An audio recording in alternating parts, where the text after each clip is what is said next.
కడప విమానాశ్రయం నూతన శోభను సంతరించుకుంటుంది. ఆ దిశగా అడుగులు పడుతున్నాయి. 266 కోట్లతో న్యూ టెర్మినల్ భవన నిర్మాణంతో పాటు ఇతర పనులకు శ్రీకారం చుట్టేందుకు టెండర్లను కూడా ఎయిర్పోర్ట్ అథారిటీ ఆఫ్ ఇండియా పిలిచింది. ఆదివారం న్యూ టెర్మినల్ భవన నిర్మాణానికి ప్రధానమంత్రి మోడీ వర్చువల్ విధానంలో శంకుస్థాపన చేశారు. ఈ కార్యక్రమంలో MP Avinash Reddy, deputy CM Amjad Basha, CM రమేష్లు పాల్గొన్నారు.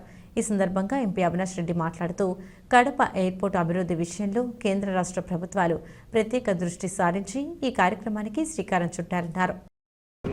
తప్పకుండా రాబోయే 18 మాసాల్లో ఈ న్యూ టెర్మినల్ బిల్డింగ్ పూర్తి చేసి ప్రజలకు దీన్ని అందుబాటులోకి తీసుకొస్తాం. ముఖ్యంగా కడప ఎయిర్పోర్ట్ అభివృద్ధి విషయంలో కేంద్ర రాష్ట్ర ప్రభుత్వాలు చాలా చొరవ చూపాయి.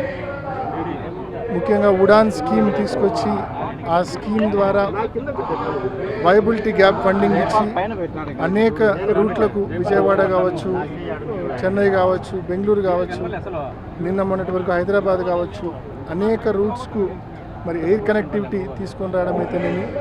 అదేవిధంగా ఎయిర్పోర్ట్లో ఏటీఆర్ ఫ్లైట్లు మాత్రమే, చిన్న ఫ్లైట్స్ మాత్రమే ల్యాండ్ అయ్యే పరిస్థితి ఉంది.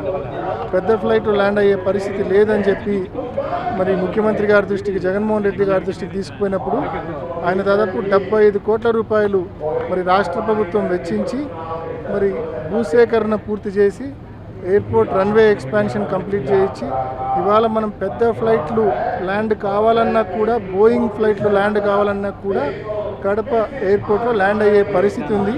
దీనికి కారణమైన ముఖ్యమంత్రి గారికి మనస్ఫూర్తిగా ధన్యవాదాలు తెలియజేస్తా ఉన్నాం. ఎందుకంటే 75 ఎకరాలు 75 కోట్ల రూపాయలు వెచ్చించి భూసేకరణ చేపట్టారు కాబట్టి, జగనన్న ప్రభుత్వం భూసేకరణ చేసింది కాబట్టి ఇది సాధ్యమైంది.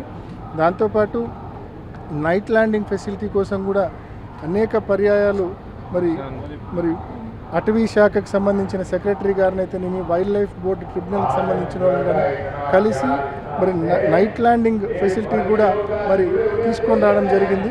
అదేవిధంగా ఇవాళ టెర్మినల్ బిల్డింగ్ కోసం అనేక సార్లు స్థానిక పార్లమెంట్ సభ్యునిగా అనేక పర్యాయాలు మరి ఏవియేషన్ మంత్రి జ్యోతిరాదిత్య సింధియా గారిని, ఏవియేషన్ సెక్రటరీ గారిని, ఎయిర్పోర్ట్ అథారిటీ ఆఫ్ ఇండియా మరి చైర్మన్ గారిని, వీళ్ళందరినీ కూడా కలిసి అనేక పర్యాయాలు రిక్వెస్ట్ చేయడము, నిజంగా కేంద్ర ప్రభుత్వం ఇవాళ ఎయిర్పోర్ట్ టెర్మినల్ బిల్డింగ్ మంజూరు చేయడము, ఇది నిజంగా ఇది ఒక గుడ్ న్యూస్.